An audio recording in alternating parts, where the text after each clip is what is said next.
The Savannah Sun Blame. Officer Jasmine Reed sat. As a young black female officer, she knew she was Jasmine's inner thoughts. I can't make a mistake. No one will protect me the way they protect a white officer. If I show weakness, they'll devour me whole. Suddenly, the screech of tires shone. A sleek black car showed reckless speed in a 45 zone. Not today, she muttered siren. Red. The stop. The confrontation begins. The black car gradually slowed down. Unit 147, I've stopped the vehicle in question, proceeding with a traffic check. She adjusted her hat, made sure her uniform was straight, and stepped out of the car. One hand rested near her holster. A precaution, she approached the driver's side window and tapped lightly on the glass. Knock, knock. The window slowly rolled down. Jasmine immediately recognized the man behind the wheel. Richard Collier, a prominent candidate for state senator, one of the most controversial political figures in the city. He leaned back in his seat, arms crossed, his narrowed eyes sweeping over her, his lips curling into a smirk of amusement and disdain. Well, a young black officer pulling me over? Now this is... He paused, chuckled dryly, then finished with a smirk. Interesting. Jasmine didn't react. Her tone remained professional. Sir, you were exceeding the speed limit. May I see your driver's license and vehicle registration, please? Collier arched an eyebrow, chuckling as if she had just told a joke. Are you sure you want to do this? I don't think you have the authority to make me do anything. Jasmine held his gaze. Sir, the law applies to everyone equally. Collier scoffed, shaking his head in mock amusement. The law? Oh, sweetheart, do you actually believe in that nonsense? He let out a low laugh. You really are more naive than I thought. Jasmine's expression didn't waver. She had seen men like him before, men who believed they were above the law, untouchable. Collier exhaled dramatically, then reached into the glove compartment. But instead of pulling out his registration, he grabbed a thick stack of business cards and flung them at the ground near her feet. Go ahead, pick one up and read it.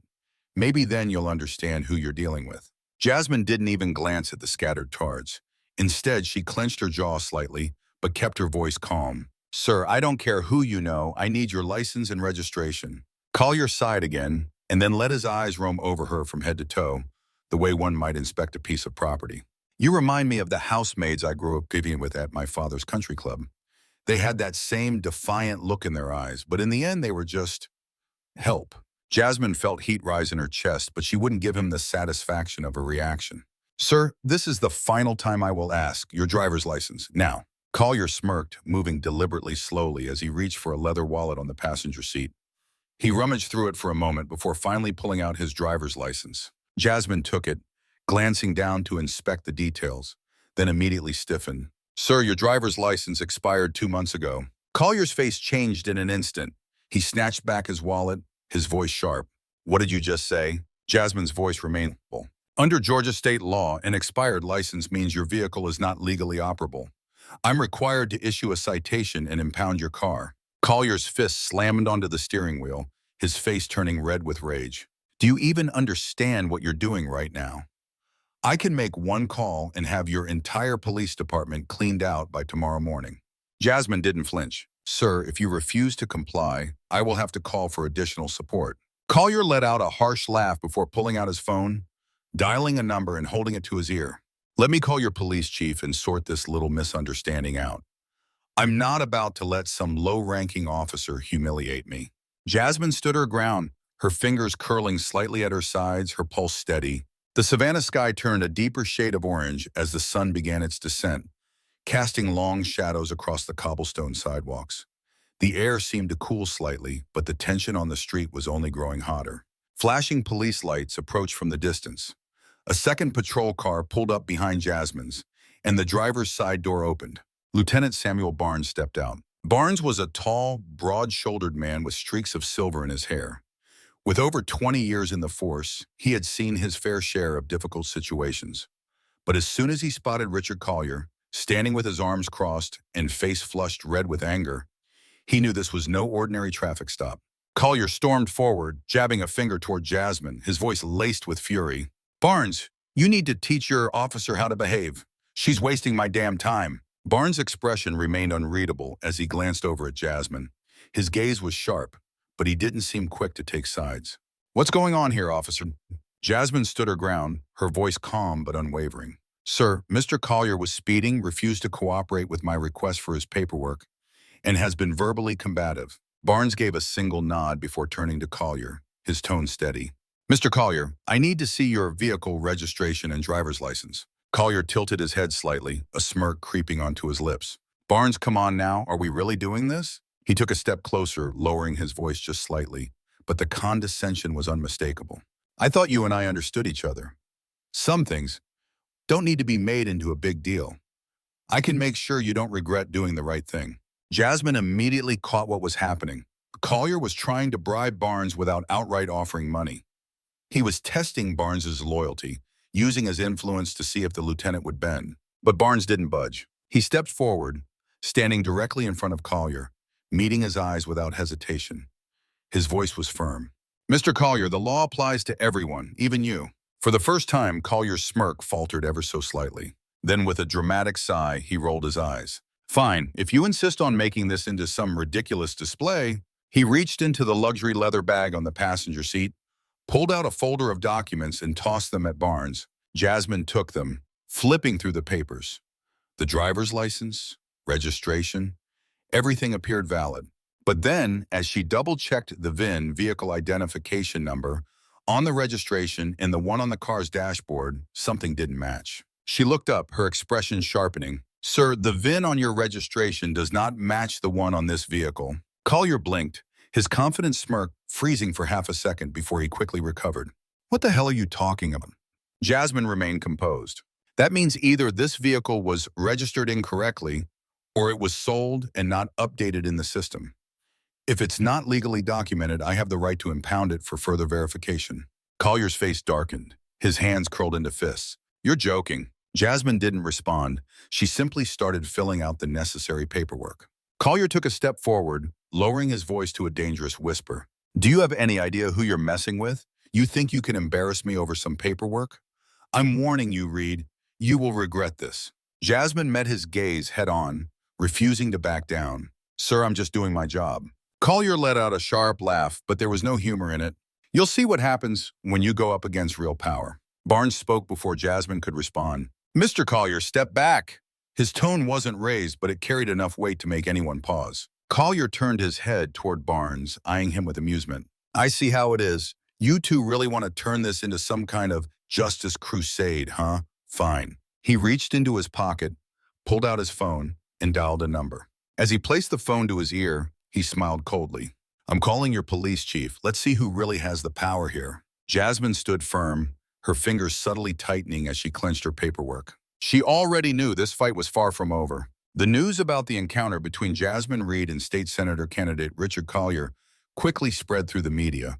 However, instead of focusing on the truth, the story was twisted into an attack on Jasmine. The tabloid newspapers quickly jumped on the bandwagon with sensational headlines. Young female officer using senator's name for self-promotion? Abuse of power, the clash between Jasmine Reed and Richard Collier. A political bullying incident or a publicity stunt? On social media, hateful comments flooded in. Who does she think she is, insulting someone as powerful as Collier? Another race-baiting cop trying to play the victim for attention. She should be fired. Cops like her don't belong in the force. Jasmine couldn't believe what she was reading. She had followed the proper protocol. She had acted according to the law, but now she was being painted as the villain. She didn't need to ask who was behind the stories. She already knew. The threats begin. Anonymous letters started arriving at her apartment. The handwritten notes were filled with hatred. Shut up or you'll regret it. You don't stand a chance, Jasmine Reed. Want to live another few years? Her phone was bombarded with calls. One night, as Jasmine answered the phone, a gruff male voice echoed through the receiver. You think you can take on Collier? You've got 1 week to get out of this city? She hung up, turning her phone on silent, but the unease that settled in her chest wouldn't go away. Someone was trying to silence her, at all costs. The mockery at the police station. 2 days later, Jasmine walked into the police station. As soon as she entered the hallway, she could feel the eyes of her colleagues on her. Whispers, snide smiles. A male officer, kicking back in a chair, laughed loudly, glancing at his phone. Well, look at who's here. Officer Reed, planning to sign a TV deal yet? Another officer pretended to bow in mock respect. Senator Reed, oh my God, I'm honored. Laughter rippled across the room. Jasmine stopped in her tracks, her hands clenched, but she remained silent. She had long been accustomed to this kind of mockery. But what hurt more was the realization that these were the same people who had once called her a colleague.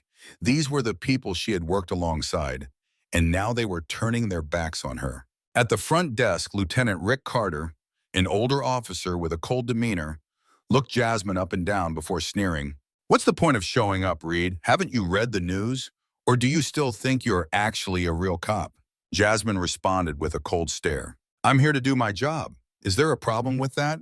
Rick chuckled, leaning back in his chair, shrugging with an air of indifference. "Oh no, no problem. I just thought maybe you should look for a different job. One more suited for someone who craves attention like you." Jasmine took a deep breath, ignored the taunts, and walked straight toward the police chief's office. Suspended from duty 2 hours later, Jasmine entered the police chief's office. Inside sat Police Chief William Hayes, a middle-aged man with silver hair, wearing a stern expression.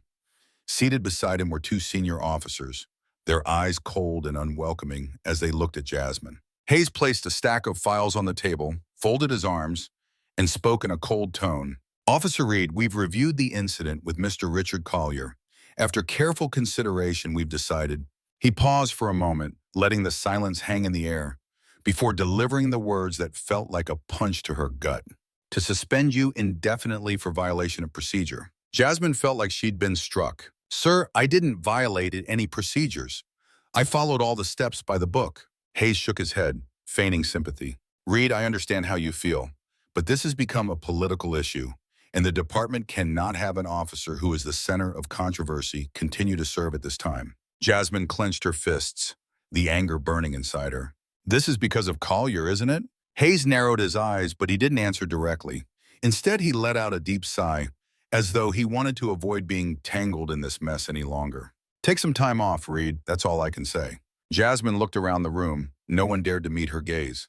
They had chosen to abandon her. She slowly reached up and removed her police badge, placing it on the table in front of Hayes. "If you think I'll stay silent, then you've underestimated me." She turned around and walked out of the office, slamming the door behind her. Alone in her apartment, that evening, Jasmine sat alone in her small apartment, the streetlights casting her shadow on the bare wall.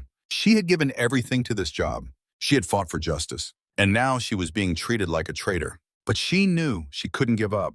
Jasmine was not the type to back down.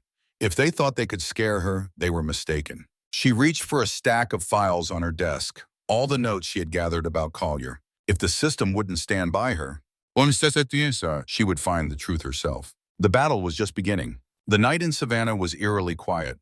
The dim streetlights cast long shadows on the wet pavement, reflecting shimmering patches of light after a recent drizzle. The phone rang in the darkness. Jasmine jerked awake, her heart pounding.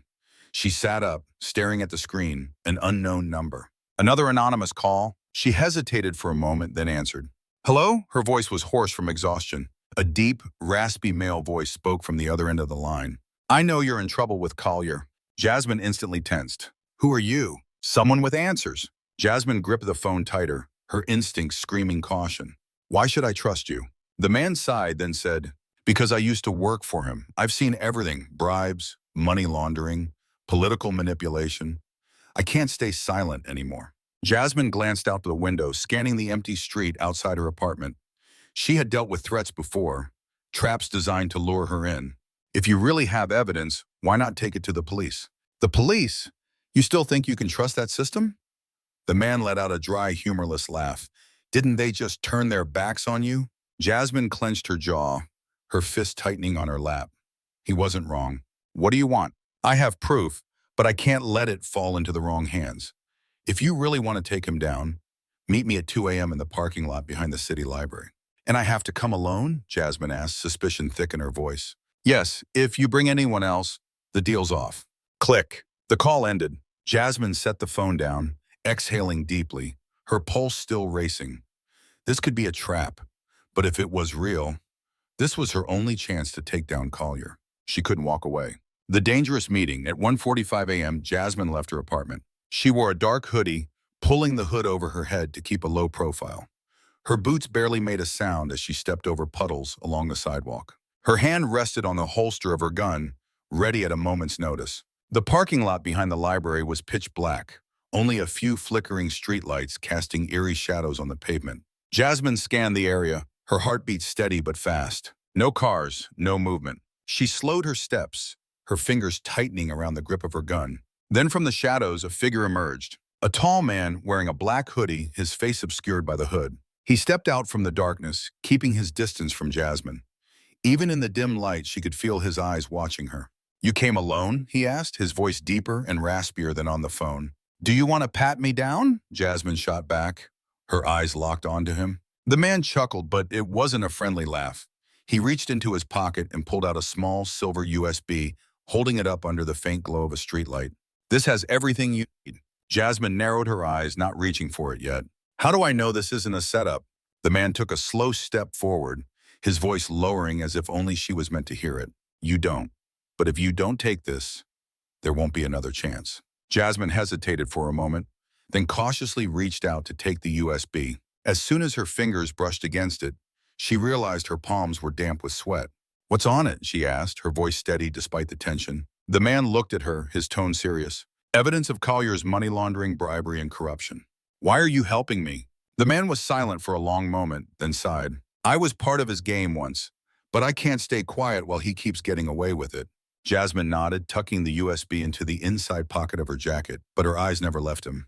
"Are you sure you'll be safe?" He shrugged, turning it away toward the shadows. "I've already lost everything. I have nothing left to be afraid of." And with that, he disappeared into the darkness. Jasmine is holding a time bomb. Jasmine stood there for a moment, her breathing unsteady, adrenaline still pumping through her veins. She looked down at her jacket pocket, where the small USB sat, feeling the weight of truth resting in her hands. If what was on this USB was as damning as the man claimed, then she was holding the key to destroying Richard Collier. But she also knew, if Collier found out she had it, her life would be in danger. The evidence is sent. In her dimly lit apartment, Jasmine sat in front of her laptop, the glow from the screen casting sharp shadows across her tense face. On the table lay a small USB, but she knew it held enough power to bring down an empire. Jasmine plugged it in, her eyes scanning through the files. A list of secret offshore bank accounts, email exchanges between Collier and high-ranking officials, audio recordings of Collier accepting bribes from major corporations, videos of private meetings between Collier and a shady financial mogul. Each file was damning, indisputable. She bit her lip, typing up an anonymous email, attaching all the evidence and sending it to the Internal Investigations Committee, major news outlets, and several reputable investigative journalists. Email sent. Jasmine pulled out the USB, placed it on the table, and smashed it with a hammer until it shattered into pieces. There was no turning back now. A media firestorm, 3 days later. Savannah woke up to a political earthquake. On the cafe television where Jasmine sat, the morning news blared in an urgent tone. "Richard Collier, under investigation for corruption and financial fraud. Explosive leaks reveal a powerful network behind Collier's campaign. State Senate candidate faces federal charges." She glanced around. People were buzzing with conversation. A middle-aged man shook his head. "I knew that guy was dirty. These politicians, they're all the same." A young woman held up a newspaper, reading the bold headline aloud. "An anonymous whistleblower sent all the evidence to investigators and the press. Who could have done this?" Jasmine smirked and sipped her coffee. "Just someone who believes in justice." The day of reckoning that evening. A lavish gala was underway at one of Savannah's grandest venues, Richard Collier's campaign fundraiser. The city's elite politicians, business moguls, and investors filled the hall, sipping expensive champagne under glittering chandeliers. The press was everywhere. Cameras rolled, reporters stood by, ready to capture the night's highlights. On stage, Collier, dressed in a tailored designer suit, smiled his polished political grin as he addressed the crowd. "Savannah is a city of opportunity, and I promise to continue working toward a brighter future." Bang! The double doors burst open. A team of officers stormed in, led by Lieutenant Samuel Barnes. The room fell into stunned silence. Barnes marches straight toward Collier, his gaze unwavering and ice-cold. Collier froze, then quickly forced a smirk. "Lieutenant Barnes, what's going on?" Barnes pulled out a thick folder, raising it high for everyone to see. "Richard Collier, you are under arrest for bribery, money laundering, and obstruction of justice." The entire ballroom went silent. Then a frenzy. Camera flashes exploded. Reporters rushed forward. "Mr. Collier, do you have a statement?" "Sir, do you deny the allegations? Were you aware of the offshore accounts under your name?" Collier's face contorted from shock to fury. This is a setup. I'm the victim of a political attack. He tried to step off the stage, but Barnes blocked his path. No one is above the law, Collier. Collier sneered, his voice rising. I am the most powerful man in this city. Barnes remained calm. Not anymore. Then in front of hundreds of flashing cameras and rolling news broadcasts, Barnes snapped the handcuffs onto Collier's wrists. Richard Collier, you are officially under arrest. Gasps filled the room. Collier thrashed, his voice turning desperate. This isn't over. I have lawyers. I have allies. I won't go down like this. But no one came to his defense. The surrounding politicians and investors stepped away from him, their faces carefully neutral, distancing themselves from a sinking ship. The cameras captured everything. Tomorrow, his arrest would be front-page news nationwide. Jasmine watches from the shadows. Outside, across the street, Jasmine stood in the shadows of a nearby building, watching it all unfold. She didn't need to be inside. She only needed to see the system finally break free from Collier's grip.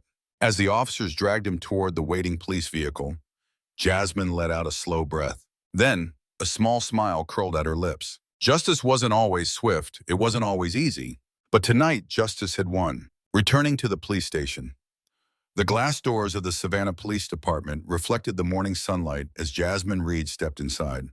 The space was familiar, but the atmosphere was completely different. Silence. All eyes turned toward her. No more smirks, no more mocking glances, but no one spoke immediately. Jasmine kept her posture straight, walking steadily past the rows of desks, her gaze unwavering. The officers who had once turned their backs on her now stood still, some pretending to be busy with paperwork, others just quietly watching. She didn't need anyone to cheer for her. She knew why she was here. Ahead of her, a tall figure stepped forward. Lieutenant Samuel Barnes. She stopped as he stood in front of her, his usual stern face now replaced with something softer. Welcome back, Reed. Jasmine nodded, but before she could say anything, Barnes placed a firm hand on her shoulder, his expression filled with pride. You were brave, Jasmine. His voice was low but full of meaning. We're all proud of you. Jasmine felt the weight of those words. Barnes wasn't someone who handed out praise easily, and that made it all the more significant. Thank you, sir, she responded simply, a small smile appearing at the corner of her lips. The late apologies. Immediately after, a group of officers hesitantly approached. Jasmine recognized them immediately. These were the same people who had once mocked her, dismissed her, even hoped for her failure. Leading them was Lieutenant Rick Carter. Carter cleared his throat, his gaze shifting briefly before locking onto Jasmine's. Reed, his voice was lower than usual. I owe you an apology. Jasmine didn't respond right away. She simply waited. Carter took a deep breath, continuing, I thought you were just trying to make a name for yourself, that you didn't know what you were doing. He paused, then nodded, but I was wrong. Behind him, a younger officer, one of those who had laughed at her in the station's hallway, shifted uncomfortably before stepping up. We didn't stand by you when you needed us. His voice was quieter. But now, we see who the real cop is. Several other officers nodded in agreement. Another officer spoke, his tone more genuine. You did what none of us had the courage to do. You didn't just protect your own integrity, a female officer added. You protected the integrity of all of us. Jasmine remained silent. These were the people who had doubted her, disrespected her, even wanted her gone. But today they had changed, not because anyone forced them to, but because the truth was undeniable. She took a deep breath, scanning the faces before her, then simply said, the most important apology isn't spoken, it's shown. She nodded, then turned away. No resentment, no need for anything more. She didn't need praise. Jasmine walked back to her desk, setting her bag down on the chair. Some officers still watched her, as if waiting for her to say something more. But she remained silent, turning on her computer, checking unfinished reports. She hadn't done any of this for recognition. She had fought for what was right, not for praise, not for acknowledgement. As she typed the first words of her report, she felt lighter than she had in a long time. This battle was over. But deep down, Jasmine knew, justice never stops. Tomorrow or someday soon, there would be another Collier, another force trying to twist the law for their own gain. And when that happened, she would stand up again. She was still Jasmine Reed, still the woman who wouldn't back down from injustice, still a true officer of the law. And she would always be ready,